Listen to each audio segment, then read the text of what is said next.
Hey, welcome to the DealMachine Real Estate Investing Podcast, where we help you replace your W-2 income through wholesaling real estate and the BRRRR method of real estate investing. Ryan and I are your co-hosts, and we both do these strategies. So I've been able to acquire a $4 million rental portfolio, reusing the initial down payment I made. And today it provides $12,000 a month net after the mortgage, taxes, insurance. And that's provided financial freedom for myself. I also created the DealMachine app, which has helped 10,000 people close their first deal. Ryan's one of our top customers, so he's been co-hosting the podcast for 2 years now. Yeah. So back in 2019, I started doing wholesaling using the DealMachine app. I've gone on since then to do over 450 wholesale transactions. But in that same period of time, I've grown my own portfolio to 63 doors, all single family using the BRRRR strategy. That's right. So those are in St. Joe, Missouri, but we're in Austin, Texas today, which is awesome. Love that you're here. Love it. And he wanted to have some warm weather. And what's great is we found somebody really cool, Josh Pierce, who's a land flipper. And when we first met at a coffee shop earlier this year, he had not done his first deal and has had loads of success. And I've heard time and time again that there's so many advantages to land. Like when you're speaking with a landowner, they're not sentimental about the property. There's also no zestimates for land like there are for homes. So if you strike a good deal, you can make quite a bit of money there. And you don't have to walk lands, from what I understand, like you would a house. So seems like some advantages, but today we're here to find out exactly why, Josh, you did land. And maybe you could start by telling us your first deal. Absolutely. So land space is an incredible space for starters. My first deal was a $31,000 profit land deal in North Carolina, where I was able to get in and out of that deal with zero money down. So, it wasn't, I got 30% of my initial investment. Like I got 31 grand on nothing, which was, that can't be beat. But I think what's important here is maybe what got me into the land space. So to back it up, I've been doing this for a year now. I had hit a point with my previous business. It was an online fitness coaching business where I just realized I had built it to a point where I was misaligned. And, I got into it. I loved coaching. And then that one thing led to another. And next thing you know, I'm a business owner scaling a business, which I loved and decided to lean into, and just kind of realized if I'm going to lean into this building a business thing, I think I would pick a different business, right? I wouldn't have chosen this business that I'm in. So, I decided to backtrack, walk away from that business and wind it down, and started looking for the next project. And I actually reached out to a best friend of mine that wholesales houses, and he had said, man, if I could do this all over again, I think I'd look at land. And that was all I needed to hear. And of course I asked him, what do you mean by that? Why? And he, he's like, well, I'm putting people out of their house, and sometimes we, the deal doesn't go through, and then I feel like the bad guy. And what you were saying earlier was, they're sentimental about their properties. He's like, with land, they inherited this property. They're sick of paying taxes on it. They're not using it. Way less saturated industry. And that was all I needed to hear to start following the thread and lean into the land stuff. So found a couple communities, figured out who the gurus in the space were that I were going to follow. And within a few weeks, I had hired my first mentor and was off to the races. So that was in November of 2023. By the end of that month, I had started sending out my first mailers for marketing. And by March 1st of 2024, I had closed on my first property. And that was the $31,000 land deal that I was in with no money down. It was actually, I think we were in at 95,000 and sold it for 140,000. And then with realtor expenses and closing costs, that yielded the 31K net. And that 95,000, we actually didn't have to put that money up front because we actually double closed the property. So with the double close, for anybody that's listening, we were able to take the property under contract, work out an arrangement with our seller that we were going to utilize our experts in the area to market the property and find the optimal end buyer. And then once we were ready to go, we would close on both properties at the same time. And that's what we did there. So with no money down, was able to pull it off. When people talk about wholesaling land, what I hear is you're going out and this is how it relates to me being in the Midwest. you have farmland and you're wholesaling farmland. Is that what it is? Or is the description of what land is it lots, or is it just a vacant lot in the middle of a city? Is it acres of land? What is it that is wholesaling land? So inside of the land space, what I've found is there are several different products, right? There are several different niches inside of that. There are infill lots, which are, open lots inside of the city. There's rural recreational land, which is larger tracts, I'd say 2 acres and above outside of town. That's the niche that I found myself in, is rural recreational. Most of our properties are, I would say, we don't market to anything less than 2 acres. And, we don't see anything wrong with infill lots or anything like that. It's just we've chosen to narrow our scope of work to 2 acres and above. And, I'd say the most of what we're doing is between 5 and 20 acre lots. Mm-hmm. We would take a 100-acre deal in a heartbeat if we had one. It's just, what we found with the marketing strategy we're doing, the sweet spot is between 5 and 20 acres and roughly between $60,000 and $180,000 market value. I love hearing that, because we've had another guest on the show, Ray Zhang, who only does infield lots where builders just didn't build on one of these, and he can look those up and then markets to them, and then he does the deals that way. It kind of goes to show that if you can focus on one thing, you can make that your thing. Mm-hmm. I think a lot of times it's difficult for people to find out what it is they should focus on, and that's whenever they get into trouble, because they try a lot of different things, but nothing sticks. They didn't try any particular thing long enough. But on yours, how did you guys land at the 2 to 5 acre size, for example?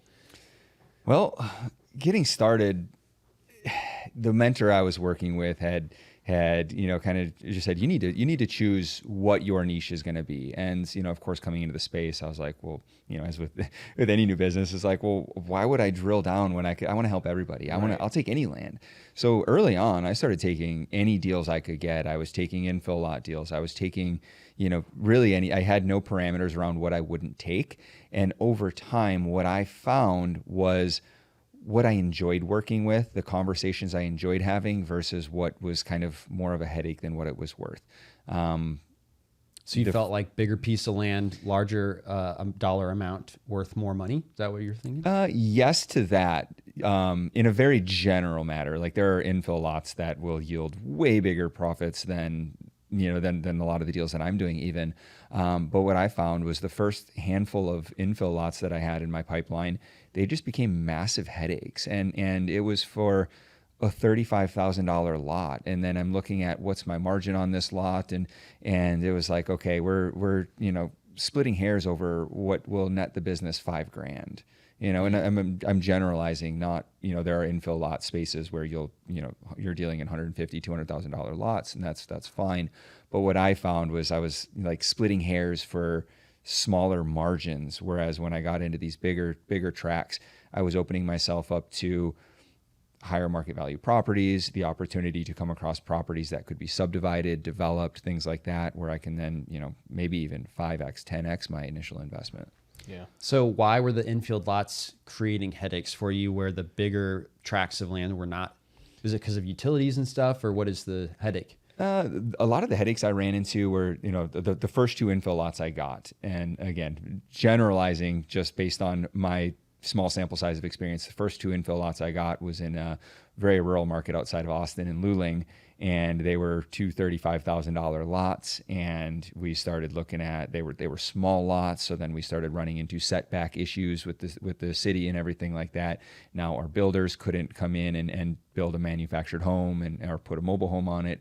They needed to do custom homes, and it had needed to be a certain size to fit with the setbacks. So we were dealing with a lot of regulations inside of the city that with these rural lots, it's a lot more open, what I've found. Yeah, and the setback we know, but not everybody knows, is the space between the edge of the building and the edge of the lot. So I remember in Indianapolis, they had setbacks that were quite wide, which means you have to leave a lot of grass on the lot. You can't build a building the same size as the lot. The building could only take up 60% of the lot. But here in Austin, it's like zoned for higher density. So I see tons of buildings like in Mueller. I mean, they take up like 99% of the lot and have 0 yard, but the setback is just the margin between the building and the edge of the lot. Yeah. So what is the typical buyer for these 2 to 5 acre pieces of land that you're finding? So we sell all of our properties on the MLS. So we're taking the properties under contract. We're working with local realtors, agents in whatever market we're in. They turn around and list the property on the MLS. We found that to work best for us. We understand we're giving a healthy chunk of our margin for this, but now we don't have to build out a sales team, essentially building out an entire second business to sell the property. So we're working for, I'd say 5 to 8% of our total sale price there, which ends up being 20-25% of our deal margin. But inside of that space, most of our buyers end up being like a family that wants to build their dream house. A lot of people that want to come just put a modest build site in. Sometimes it's investors who want to develop the property. They want to they want to build and put a rental property in there or something like that. But yeah, the on-market buyers that we're finding are people that want to take the property and do something with it rather than, like another investor who wants to then try to flip it for a little bit more margin. So how long do you list it with, like, okay, normally the strategies that we're talking about, you spend money to like buy data and market to the property owners, and then you get it under contract, but you don't spend money to close on it. You end up finding a buyer and then they close on it, right? And you make your finder's fee in between there. So since you're listing it with an agent, does that mean you are actually buying the property first? I know you mentioned you double closed. So how do you list it with an agent, and do you use your own money to purchase it before listing it? So we're not typically purchasing the property outright before turning around and listing it. In our purchase agreement with the seller, we're getting the seller's authorization for us to market the property in any way we see fit, whether, listing it on the MLS, anything like that. So when we work with an agent, when we engage an agent, what we have authorization to list that property on behalf of the seller. Okay. So, and this is under the notion that when this property is sold to the, it's 2 transactions, the A to B transaction and the B to C transaction. A to B is my purchase, B to C is my sale. The arrangement with the realtor is that we will purchase the property before the end buyer, has their closing day. It's just we want to mitigate the risk to the business and defer that A to B closing until we have a buyer locked in. So we're taking the property, we're having the property listed prior to actually owning it. We're working in markets where it is supportive of doing that. There are states and stuff that you can't do that, and we work in markets that's conducive to do that. And that's in Texas? Actually, most of our deals aren't in Texas. We're actually more of the East Coast, Florida, Alabama, North Carolina. Oh wow! So it's all virtual. Oh yeah, it's all virtual. All virtual. We've done some deals in Texas. Got it. So somebody listening to this might ask, why wouldn't the owner list it with an agent themselves rather than do a contract with you and then you guys list it with an agent? What would you say to that? So a lot of times, and that's a question we ask when we're talking to the sellers. Hey, you want to sell this property. How long have you wanted to sell it? Why haven't you listed it with an agent yet? Why don't you list it with an agent? What's most important to you? Is it getting the price you want? Is it getting a quick sale? We're proposing a solution to them based on what they desire in this situation. And a lot of times they say, well, I've thought about listing it with an agent. I just don't want to deal with that headache. I don't want to pay, 8-10% of, a healthy portion of my sale price to an agent if I can get a guaranteed price here. I know the market, nothing's guaranteed. If I have a guaranteed sale here at the price that I want, why would I go list it on the market for 6, 8, 10 months and maybe not have a buyer? I don't want a for sale sign in my yard. I don't want my neighbors all talking about it. I just want this to be quick, easy, smooth. A lot of them are looking for like a done for you streamlined process, and that's what we provide. So is there a typical timeline that if it doesn't sell with your agent that you are buying it? Is it 30 days, 90 days? How long does that work? Yeah. So most of the time our contracts with our sellers are 120 days, and that's an under promise, over deliver kind of situation. It's we're closing our properties within 60 to 75 days in most cases, and letting them know, hey, this is kind of what we expect here. However, we just want to have enough time to make sure our T's are crossed, our I's are dotted, because it's an awkward conversation if we come back on day 64 and say, hey, we need an extension here. And by that point, they're typically like, yeah, whatever, that's totally fine. As long as I get the agreed upon price, I don't need this money tomorrow. And then if the property isn't selling, then we've got a decision to make here. We've got to look into this on our side and see, why is this property not selling? Or is it mispriced and we need to maybe take a cut on our margin and drop the price? If we're approaching the end of our contract and we just haven't had a buyer, but it's properly priced, we just need more time, we'll decide, are we going to just purchase this property? And we do work in markets like that where the sell-through rate, for example, may be maybe 6 months on a property, and we've had it on the market for 3 months. So we know it will sell. It just needs more time. In that case, we may make the calculated decision to just purchase the property. Maybe we purchase it in cash. Maybe we buy it on terms, with a seller financing option where we can defer most of our payments until after we sell it. But that's a judgment call that we make if the property's not selling. Have you had one that you've had to back out of? Yeah, we have. Yeah. What's that like? What's that conversation like? That is the least, that's the conversation I hate to have the most. Oh yeah. Because we've built this business and our reputation on integrity. Yeah. And that's one of our core values. So we're going to do what we say we will. Yeah. So we'll take a hit on our margin. We'll lose our margin completely if the property isn't selling because we mispriced it or something like that. And now it comes down to, hey, we're just going to provide a service to this seller and move their property because that's what we said we were going to do. Yep.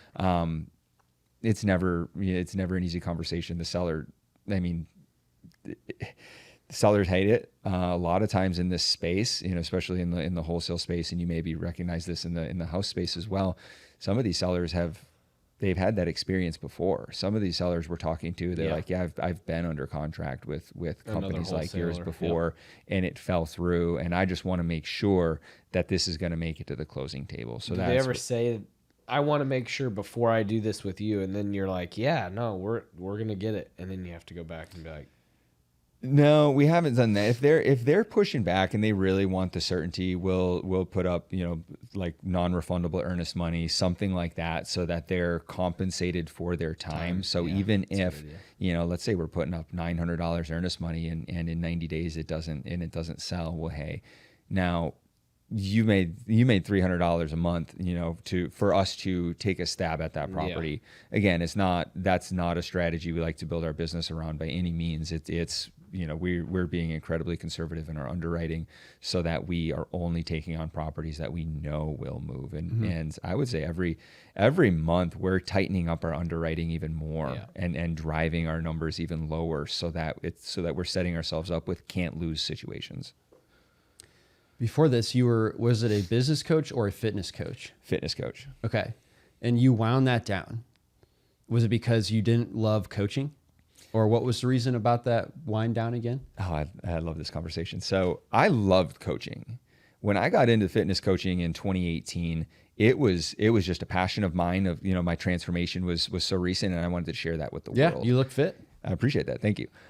So I went down that path. It was a part-time side hustle type thing. Over time, there became a tipping point where I was like, man, I love this more than I love showing up to work in my 9-to-5 federal law enforcement job at the time, and decided I was going to take the leap and do it full time. And then that came with, all right, how can I scale this? Okay, you scale this by building a team and delegating. And next thing you know, I wasn't fulfilling the service anymore. I had a team of staff doing that. And I was wearing the hat of operator, sales, marketing, CEO, all of those things.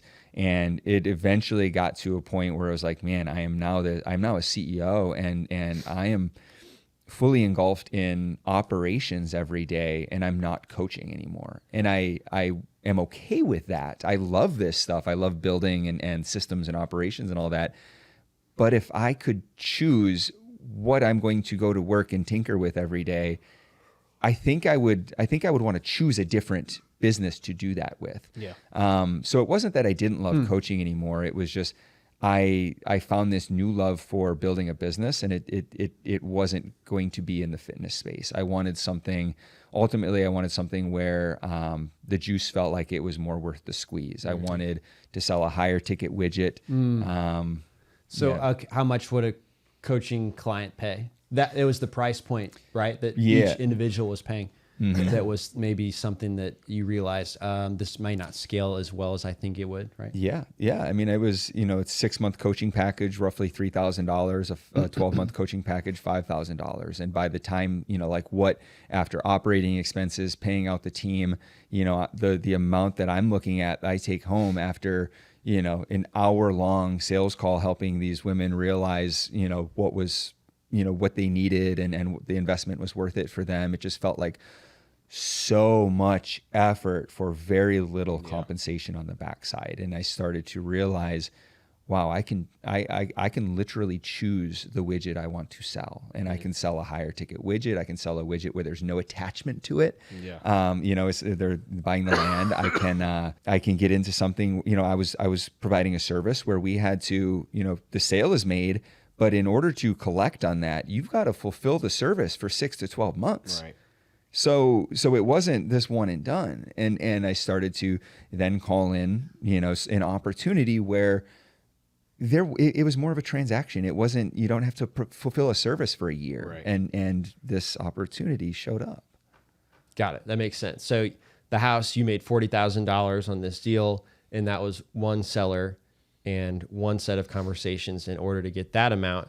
And you liked it because it was such a bigger amount. You could scale because you could afford to pay more people to help you out. Do you have people helping you out at this point, or is it still just you? No, I've got a full team helping me out. I came into this with the systems and processes, knowledge and background. So I brought a VA on with me before I even had made $1. And I said, hey, I don't know what we're going to have you do yet, but I know what this path is going to look like. And I know that as I create processes, I'd like to pass them off to you and just build your rollout as we go. So if you're open to that, we'd love to have you. And absolutely, let's do it. I trust you.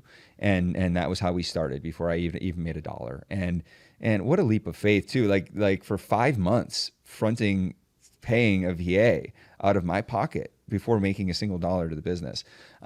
So we started with a general VA who is now a marketing campaign coordinator. So she's managing all my data, pulling lists, getting it all ready to go, sending it to the mail house.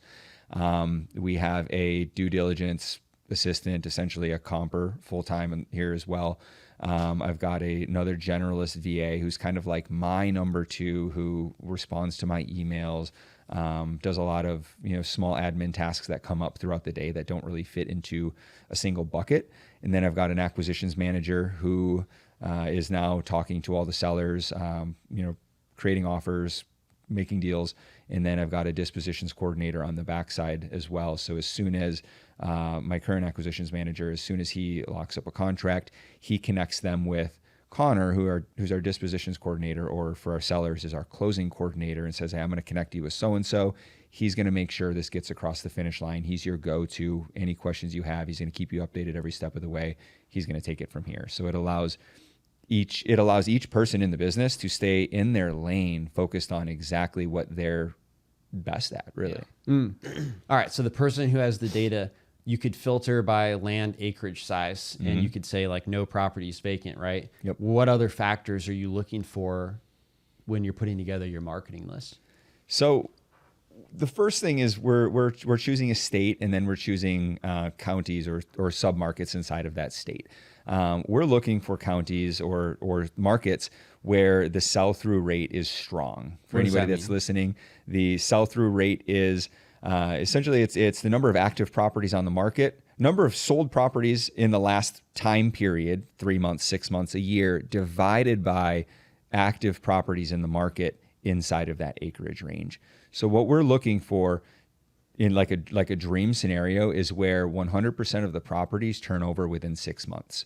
If there are 32 properties on the market in a certain area, and in 6 months there have only been 20 sales, that's not an ideal market for us. It's average, but we're national, so we can pick some of the best markets. So we're looking for something where there would be more than 32 sales in that 6 month period.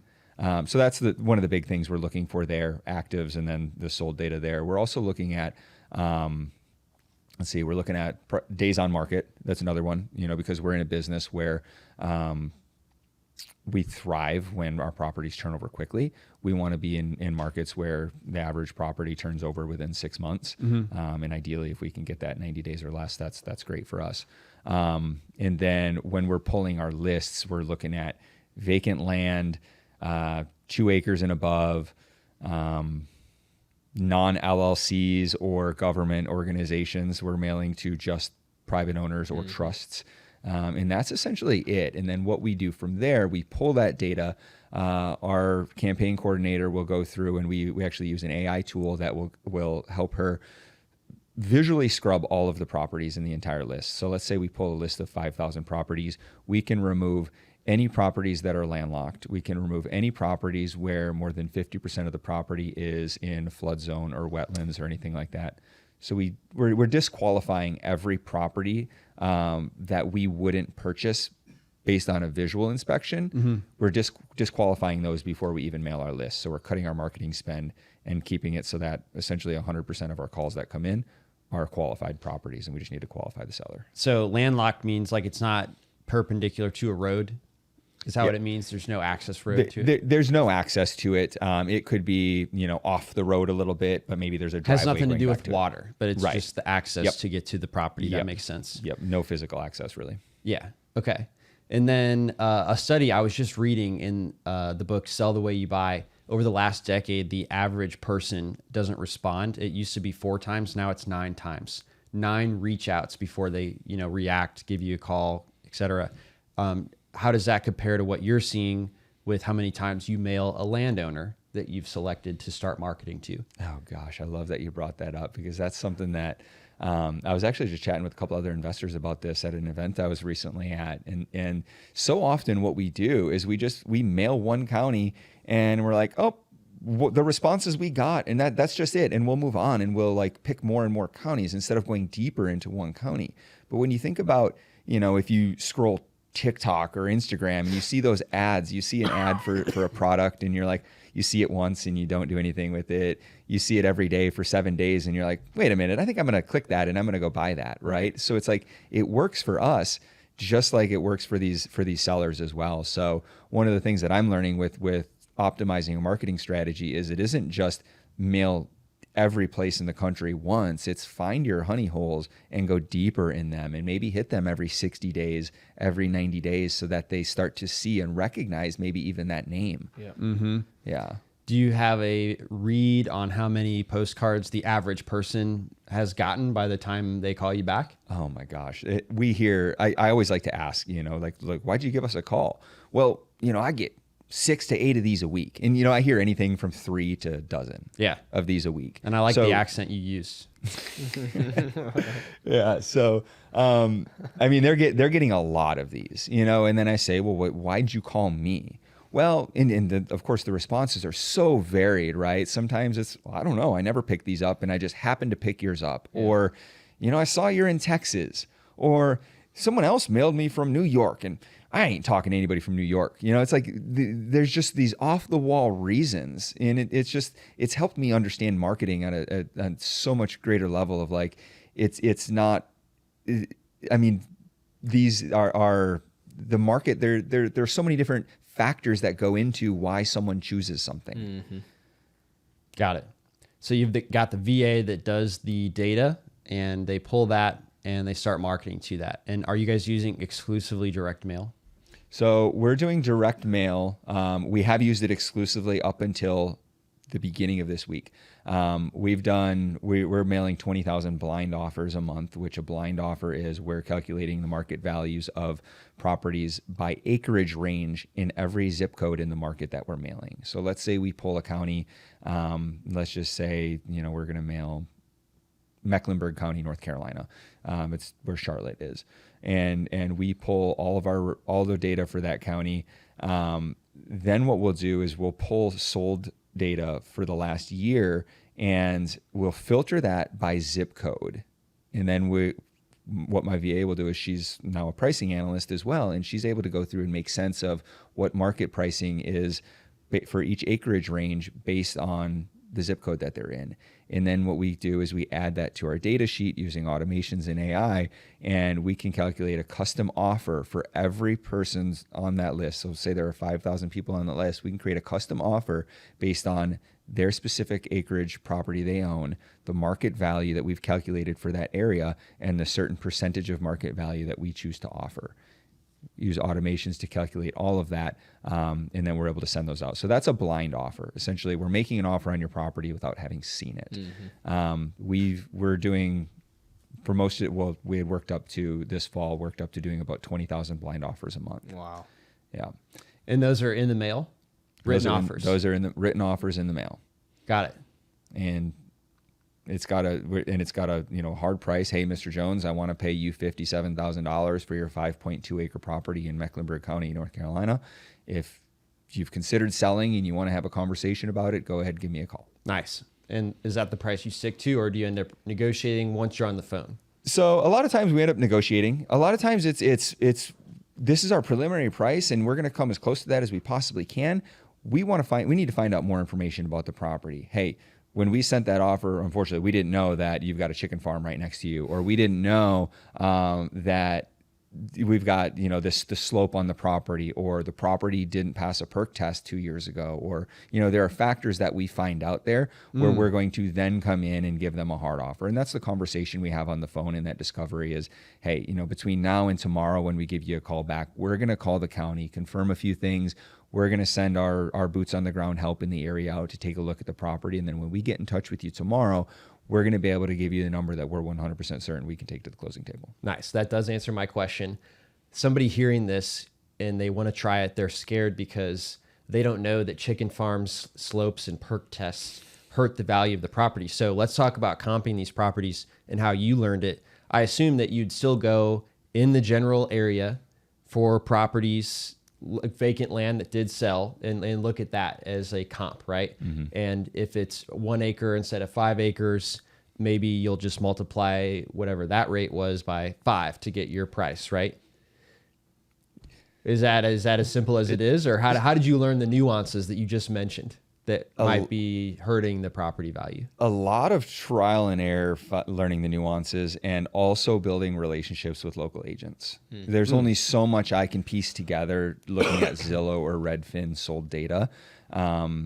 It really comes down to understanding the market and what's happening. A lot of times what we're finding is here on this block, property values are much higher, but you go around the corner and property values tank there. So it's a lot of we're using comps to figure out what we believe to be truth about the property, knowing that it's not certain, but deciding, hey, we've decided that is truth, knowing what we have now, and we're going to move forward as if we're 100% certain there until we find out something else. Right.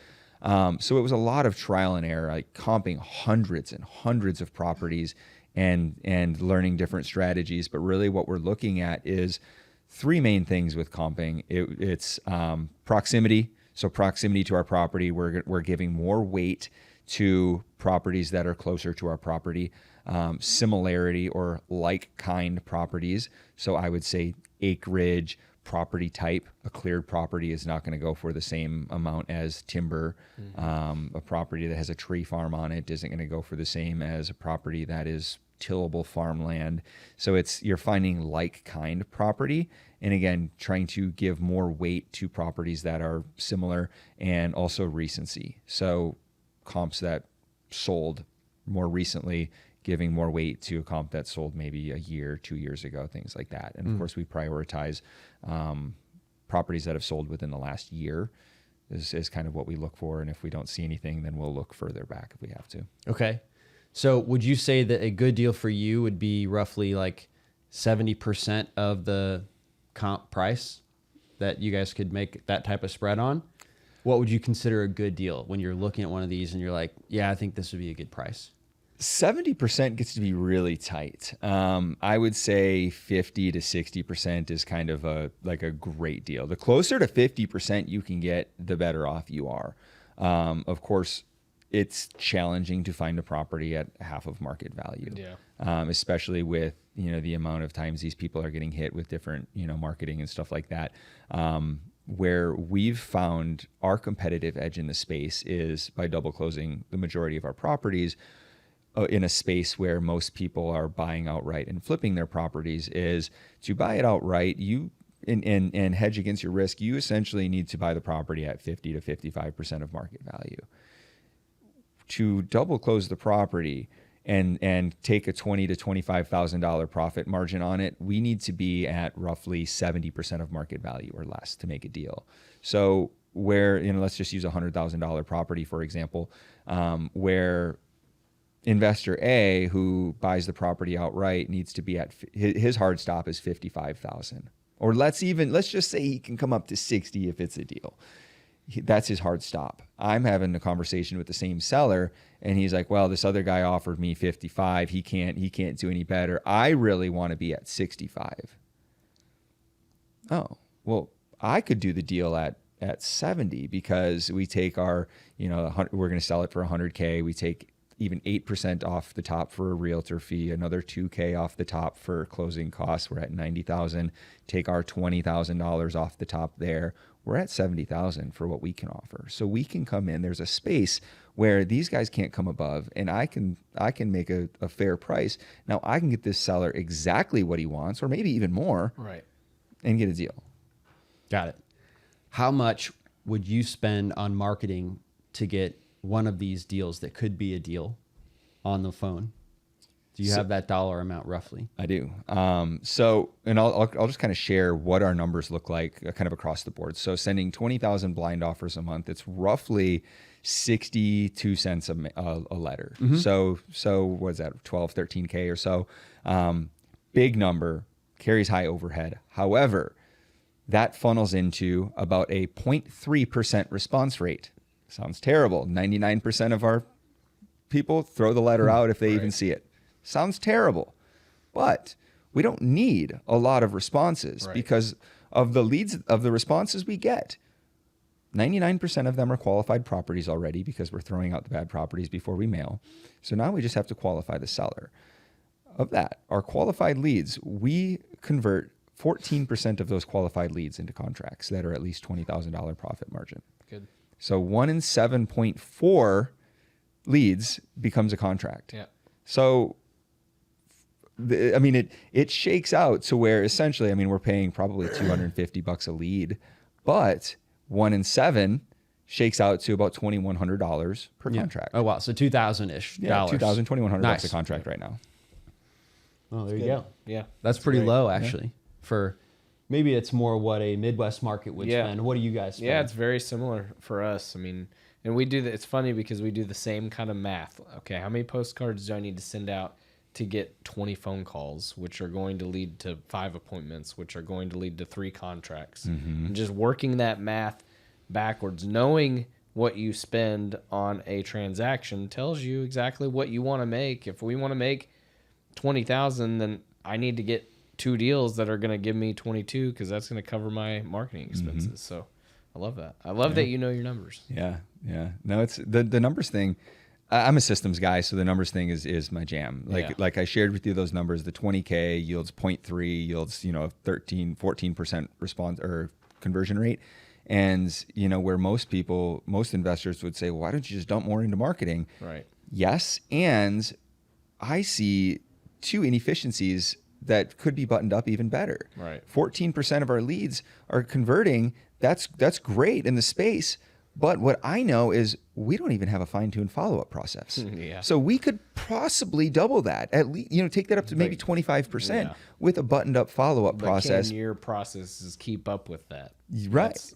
Right. So we could possibly double that, get it up to 25%, and now we've doubled our business with no more marketing spend. And then we could start working on optimizing our response rate, maybe tailoring our letters a little bit more, curating our lists a little bit better, and maybe double that. Now we've quadrupled our business before adding another dollar in, and then we can start turning that dial. So it's that's the part of the business that I love is the, I'm the same way, because for me, it's like, okay, track every tiny little thing, because what that tiny little thing, when you can look at the entire story and you can say, okay, for some reason we're only getting 14 phone calls this month. What did we do? Why did we do that? Well, now I know we only sent half the amount of postcards. You can just tweak all the things, and then when you're looking at the whole bit and you can see discrepancies with two things, fixing those two things that aren't operating well might give you, to your point, those 2 extra leads that you don't need to spend any more in marketing. You just need to know what you're doing, know all of your statistics across the board. Look for the ones that are the weakest, fix those, and watch what your numbers do. Exactly. But you have to track your numbers. Yeah. As we wrap up, I wanted to ask, the missing piece here is when somebody, in my mind at least, when somebody lists it with an agent and they have it under contract but they haven't bought it yet, I hear that frequently as a novation. Is that what you're doing? Or, I know you said some states allow that, some don't, right? So my understanding, and maybe you can correct me on what a novation is. My understanding with a novation is where we're essentially swapping out the buyer at the closing table, where it's one closing happening, just the A to B, and we're saying, hey, by the way, I'm not going to be your end buyer. This guy actually is, and we do a switcheroo before closing. Well, that's a wholesale deal. That's Okay. just an assignment fee. But if you get it under contract and then list it with an agent, typically there's language that's called novation that allows you the right to list it with an agent. So maybe you're doing novations you didn't even know that's what it's called. That's quite Essentially possibly. the same Yeah. It's like a power of attorney language that gives you guys Yep. the ability to do that, even though you Exactly. don't own it. Yeah. So did that come from your mentor, for example, or how did you get that language and figured out that part of the contract? The strategy came as a back pocket strategy from my mentor. Like, hey, by the way, there's also this other tool for these deals that maybe you can't get them to agree to the price that you want. You can maybe present a second offer of a price in exchange for this.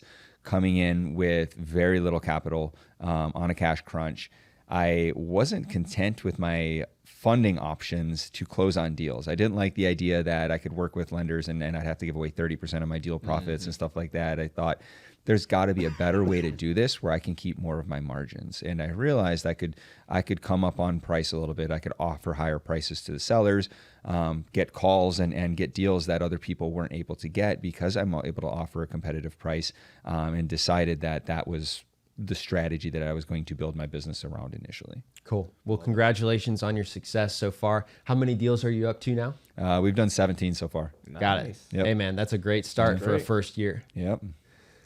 Where can people find you? I know you've got Instagram. Is that the best place? Yeah, Instagram will be the best place to reach me. It's joshpierce.rei, and it's PIERCE.rei. Awesome. Thanks, Josh. Really appreciate it. Thank you all for having me. Yeah. Thanks for listening to the DealMachine Real Estate Investing Podcast. Please leave us a review and follow along wherever you're listening to your podcast.